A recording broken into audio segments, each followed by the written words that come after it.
The alien slavers arrived in the dead of night.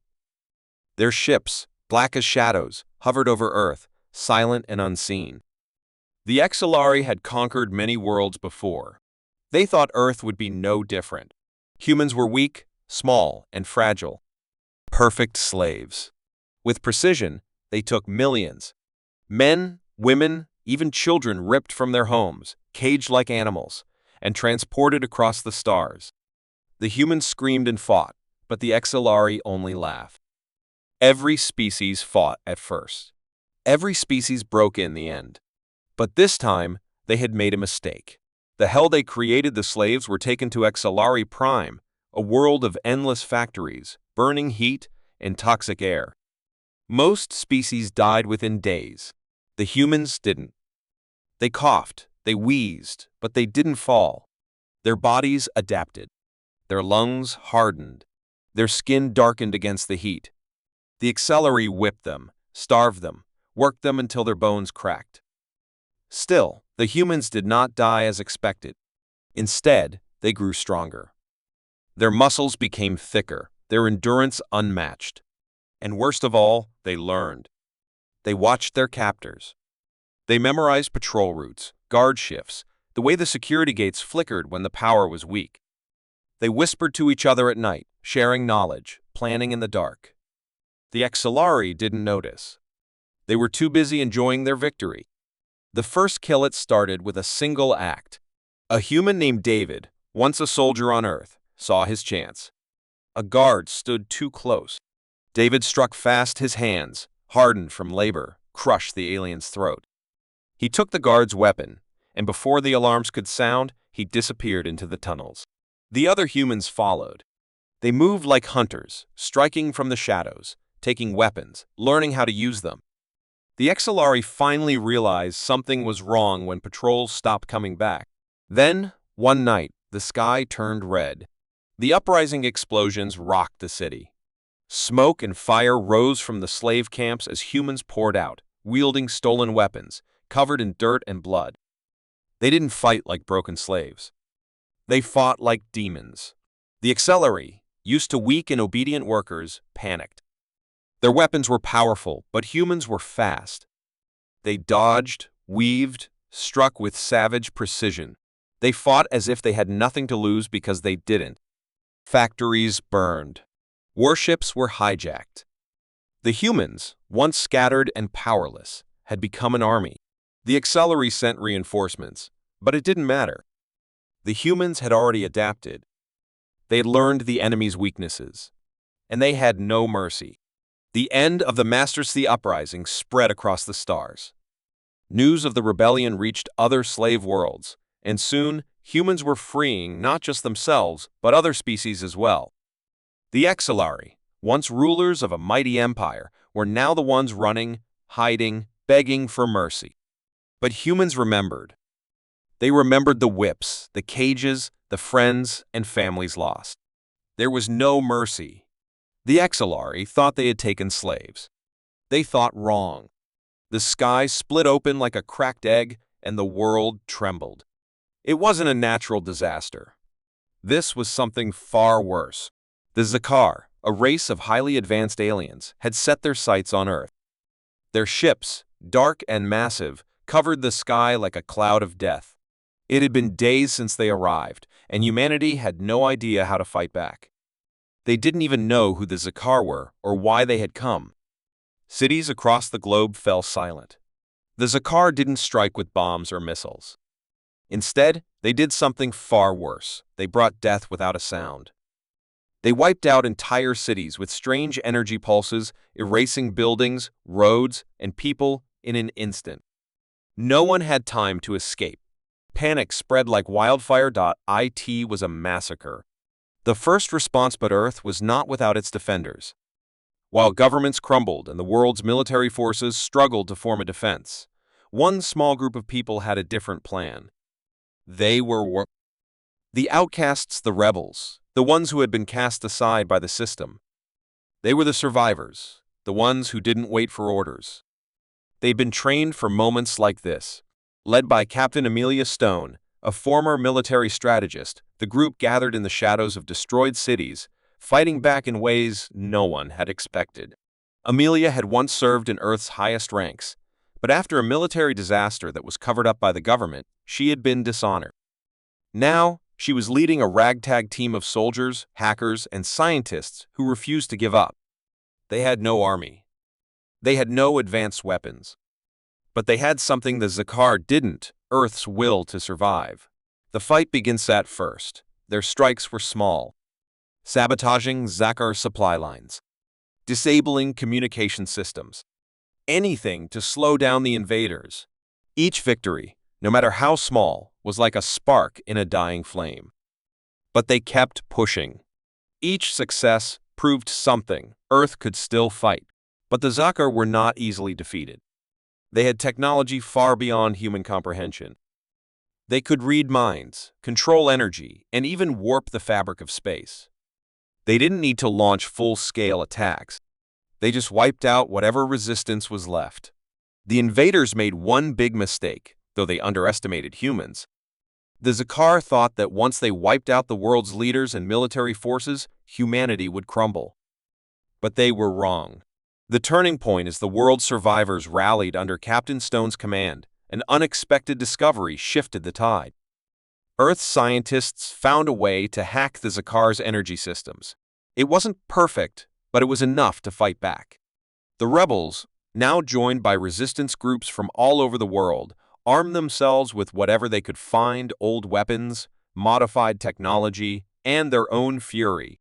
Amelia, with her team, led the charge into the heart of the Zakar's main base. It was a suicide mission. They had no idea what they would face inside, but they had no choice. Earth had nothing left to lose. Inside the base, the Zakar had constructed a massive device, something that could destroy Earth completely, erasing all life in seconds. It was a machine built for extinction, and it was nearly operational. The invaders believed that once it fired, Earth would burn away to nothing. The last stand, Amelia's team fought their way through the corridors of the base, using every trick they knew to stay alive. They had only one goal: to destroy the machine before it activated. But the Zakar weren't done yet. As they reached the control room, they were met with a final challenge. A Zakar commander, towering and imposing, blocked their path. He was stronger than any enemy they had faced before, and he could feel their fear. Amelia raised her gun, but the commander laughed, his voice cold and unfeeling. "You think you can stop us? You think you can change the outcome?" But Amelia wasn't afraid. Not anymore. She had seen too much, lost too much to back down now. She looked at her team, bloodied, exhausted, but still standing. "We're not going to die today," she said. And in that moment, something inside her snapped. The battle wasn't just for survival anymore. It was for Earth's soul. With a final, desperate push, the team managed to destroy the Zakar's device, sending a massive shockwave through the base. The Zakar commander roared in fury, but it was too late. The machine was down. Earth had refused to die. The aftermath: when the Zakar retreated, the world was left in ruins. Cities were destroyed. Lives were lost. But humanity had survived. Earth had refused to die, and it had cost the invaders more than they could have imagined.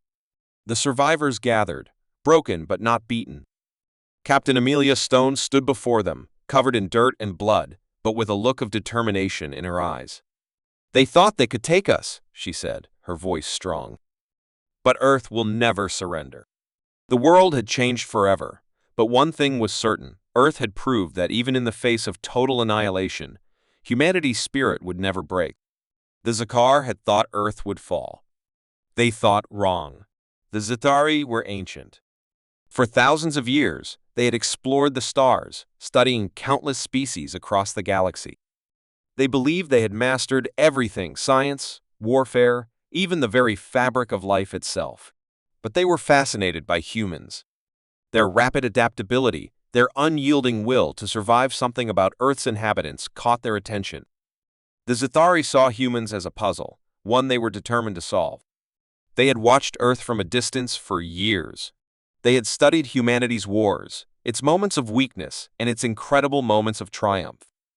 And finally, they decided to conduct an experiment, a test. They would take humans, bring them to their labs, and see what made them so different. They would push them beyond their limits and see how far they could go. But they made a terrible mistake. The experiment begins. The humans who were taken were from different parts of the world, ordinary people who had no idea what was coming. They were pulled from their homes in the middle of the night, transported across space, and placed into a massive Zithari research facility hidden on a dark, remote planet. The facility was designed to be a place of absolute control. They were locked in high-tech cells, their every movement monitored. The Zithari didn't speak to them. They only observed at first. The humans tried to resist, to fight back, but they were too weak. The Zithari were much stronger, and the humans were caged like animals. Days turned into weeks, and still the humans fought to survive. The Zithari watched, studying their reactions: fear, anger, confusion. They believed these emotions were weaknesses, and they wanted to push them to the limit. What the Zithari didn't expect was that the humans didn't just survive, they adapted. The first change, a man named Thomas, was the first to show signs of change. He had been a mechanic on Earth, strong but unremarkable. In the Zithari lab, he was given the harshest treatments. His body was starved, tortured, subjected to constant stress. But instead of breaking, something inside him shifted. His mind began to sharpen. His senses grew stronger. His physical abilities enhanced at an alarming rate. At first, it was subtle. His eyesight improved, and his reaction time increased. He could hear things he had never heard before, and he could feel every shift in the air. His strength, once average, became monstrous. He broke out of his cell with nothing but his bare hands, tearing through the walls like paper. The Zithari were stunned. They had never seen anything like this. But they were scientists. They were curious. They thought Thomas was an anomaly, a fluke. So, they pushed him further. They subjected him to more experiments, more pain, more stress. But with each test, he only became stronger, faster, smarter. Thomas was becoming something more, something beyond human. The Zithari realized too late that they had made a terrible mistake. They had underestimated humans. And worse, they had created something that even they couldn't control. The others wake up soon. Thomas wasn't the only one changing. As the Zithari continued their cruel experiments, other humans began to show similar signs of transformation. The process wasn't instant. It took time, and it came at a cost. But the more the Zithari tortured and tested them, the more the humans adapted. A woman named Sarah, once a teacher, began to develop incredible agility. She could scale walls and move with unnatural speed. Another man, Carlos, gained the ability to predict the movements of his captors. He could anticipate every attack, every strike before it happened. Each human that transformed became something new, a living weapon. And the Zithari could do nothing to stop it. The humans were evolving before their eyes, but not in the way the Zithari had expected. They weren't breaking under the pressure. They were becoming stronger, smarter, and more dangerous. They weren't just surviving. They were learning how to fight back. The escape, it didn't take long before the humans started to communicate. They formed a plan, a united front. Thomas, Sarah, Carlos, and the others who had transformed knew they had to escape, or else they would become just another experiment in the Zithari's endless quest for knowledge. They attacked in the dead of night, using their new abilities to overpower the Zithari guards. The aliens were caught off guard, unable to match the humans' newfound strength and speed. The lab, once a place of control, became a battleground. The humans fought with fury, with the knowledge that they had been turned into something more than their captors could ever have imagined. By the time the Zithari realized what was happening, it was too late. The humans had taken over the facility, and with their newfound power, they were unstoppable. The revenge, the humans didn't just escape, they hunted down their captors. The Zithari were forced to flee, running in terror from the very beings they had sought to control. As the humans moved through the Zithari's own laboratories, they began to dismantle everything. Every device, every weapon, every piece of technology they had used to create their nightmare was destroyed. The humans had not just escaped, they had become the nightmare. The consequences, the Zithari, once the most advanced species in the galaxy, now faced an enemy they couldn't understand. The humans, once weak and fragile, had become the most dangerous species in the universe. They were no longer just a planet of survivors. They were a force to be reckoned with, and they would never forget what the Zathari had done to them. The Zathari thought they could break humanity. They thought wrong. The Galriths were the greatest conquerors in the galaxy. They had defeated dozens of civilizations, not with weapons, but with their minds. The Galriths could control thoughts, bend wills, and turn entire populations into their slaves without ever lifting a finger. They believed they had perfected the art of war, that there was no species they couldn't break. But when they arrived on Earth, they were in for a surprise. Humanity had no idea what was coming. For centuries, Earth had been left alone, its people unaware that the universe was full of other civilizations.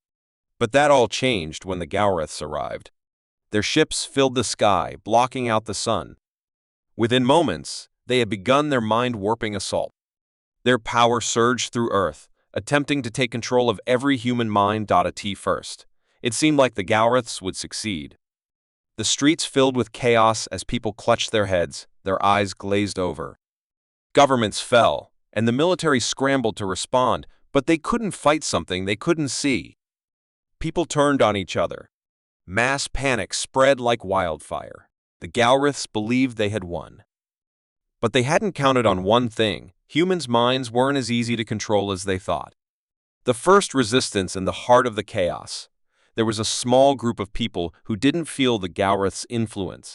At first, they thought it was a fluke, a temporary weakness.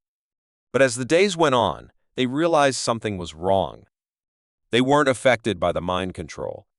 In fact, they were completely free of the Galriths' reach. This group, led by a young woman named Eve, was the first to fight back. Eve had been a scientist, studying psychology and neurobiology. She knew the human mind better than anyone. When the Galriths began their attack, she didn't fall like the others. Instead, she did what no one had thought to do. She started analyzing the signals. Using old technology, Eve and her group discovered that the Galriths didn't control minds directly. They broadcasted a signal, a kind of mental frequency, which could be blocked by human brains with the right counter-frequency. But Eve's team wasn't the only one who resisted. Across the planet, in hidden corners and underground bunkers, others began to wake up. They realized they could fight back too. They didn't know how, but they knew they had to. A growing force as more people discovered they weren't affected, the resistance grew. Eve's group began training the others, teaching them how to shield their minds from the Galriths' influence. It wasn't easy. The Galriths were quick to realize what was happening. They ramped up their efforts, sending out stronger and more dangerous mental waves to force the humans into submission. But Eve and the others held their ground. The resistance spread. It wasn't an army in the traditional sense, but it was becoming more powerful by the day. People learned to fight back in ways that the Galriths couldn't understand. They had a force that no mind-warping power could control: free will. The humans fought with everything they had, using the one weapon the Galriths had overlooked: mental strength. And they were winning. The Galriths' realization it was only when the Galriths began to notice that humans were resisting them, and in some cases even fighting back, that they understood the gravity of the situation. For the first time in their history, they were facing an enemy they couldn't break with their minds. The humans didn't fear them the way others had feared their power. They didn't crumble, they didn't obey. The Galriths knew they had to change their approach. They began launching direct attacks, ships in the sky, soldiers on the ground, but they couldn't break the resistance. It didn't matter how many cities they destroyed or how many humans they captured. As long as the resistance remained, Earth would not fall. In the midst of all this, Eve realized something the Galriths hadn't seen before. The more they tried to control humanity, the stronger the resistance grew.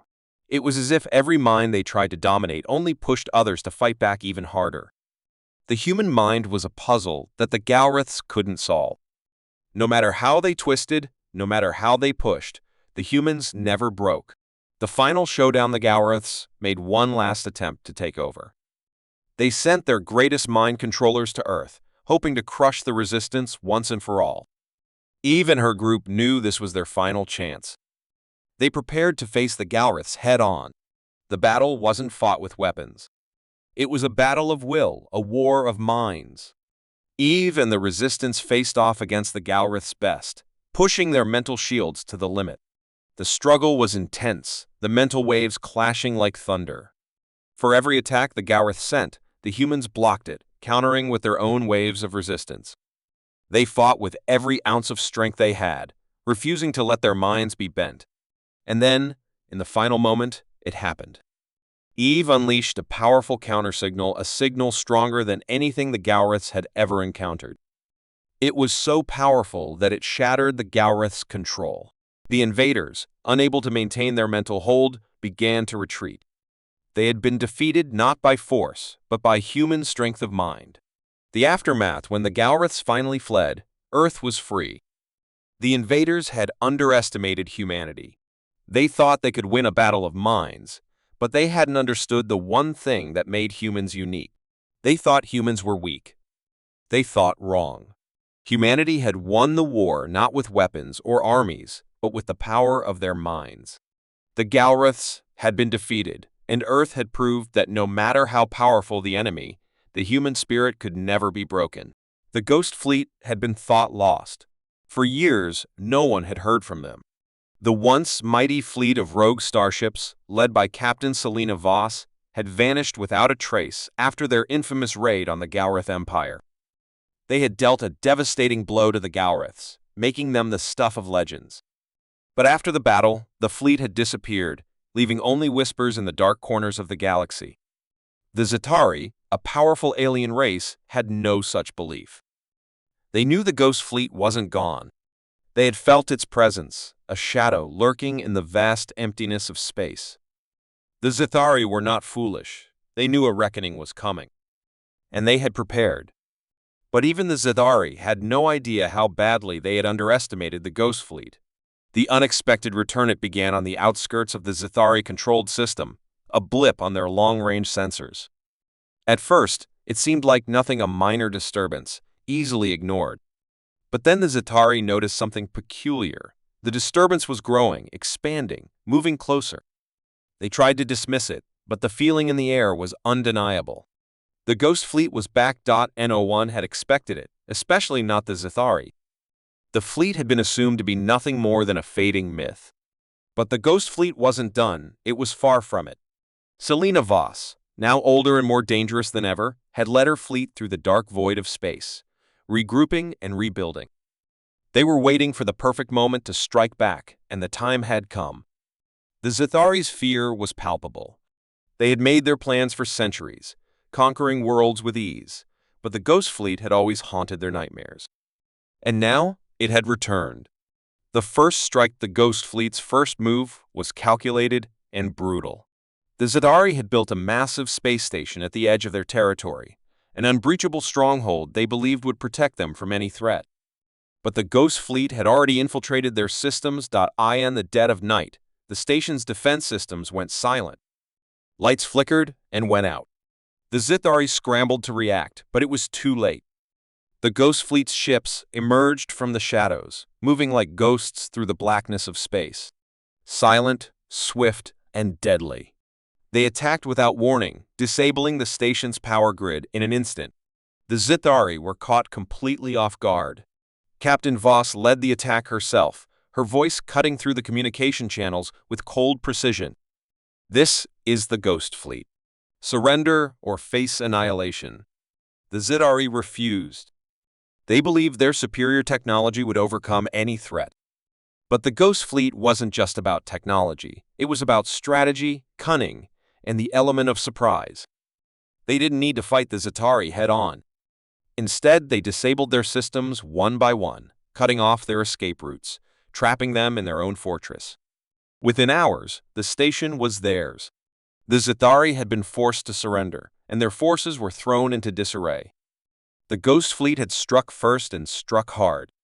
The Zithari's response as Zithari weren't ones to take defeat lightly. They had underestimated the Ghost Fleet once, but they wouldn't make the same mistake again. They quickly regrouped, calling for reinforcements from nearby systems. A fleet of Zithari warships, massive and imposing, was on its way. They believed they could crush the Ghost Fleet in one swift move. But they were wrong. Selena Voss and her fleet didn't run. Instead, they split into smaller units, using the vastness of space to their advantage. The Ghost Fleet could disappear into the darkness, striking without warning, vanishing before the Zithari could even react. It was the perfect strategy. The Zithari warships arrived, expecting an easy victory. But when they entered the system, they found nothing. No fleet, no sign of the Ghost Fleet at all. It was as if they had vanished into thin air. The Zithari commanders were confused, and their confusion soon turned to panic. They had fallen right into the trap. As they moved deeper into the system, the Ghost Fleet reappeared right behind them. A battle unlike any other erupted. The Ghost Fleet attacked with surgical precision, targeting the Zithari warships' weak points, disabling their weapons and shields. The Zithari tried to retaliate, but they couldn't catch their enemies. The Ghost Fleet was too quick, too elusive. The Zithari fleet was falling apart. The warships were damaged, scattered, and confused. They couldn't fight back. The final blow. Captain Voss had one final plan. She knew the Zithari's flagship, the Velthor, was the key to ending the war. The ship was massive, heavily armed, and surrounded by a swarm of smaller craft.